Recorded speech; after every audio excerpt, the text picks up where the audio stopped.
Hello friends, welcome back to my channel. இன்றைக்கி நம்ம தையல் மிஷினில் எப்படி எண்ணெய் போடலாங்க தான் பார்க்க போகிறோம். ஃபஸ்ட்டு நூல் கோர்க்குற இடத்துல நல்லா குளிர இந்த மாதிரி எண்ணெய் போட்டுக்கலாம். அப்போ தான் நூல் அள்ளாது.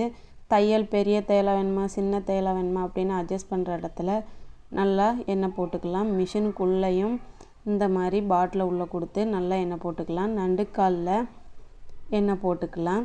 அப்புறம் பார்த்திங்கன்னா கீழே தையல் விழுற இடத்துல நல்லா குளிர எண்ணெய் போட்டுக்கலாம். நம்ம மிஷினை நல்லா தொடச்சி எண்ணெய் போடும்போது நூல் அள்ளாது.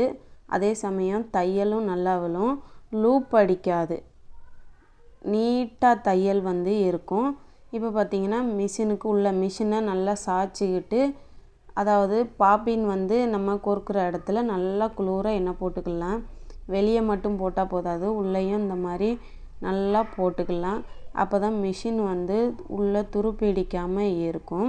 இப்படி மிஷின் ஃபுல்லாக தேங்காய் எண்ணெய் நம்ம போட்டுக்கலாம். இந்த வீடியோ பிடிச்சிருந்தால் லைக் பண்ணுங்கள், ஷேர் பண்ணுங்கள், கமெண்ட் பண்ணுங்கள், சப்ஸ்கிரைப் பண்ணி நம்ம சேனலை சப்போர்ட் பண்ணுங்கள். தேங்க்யூ.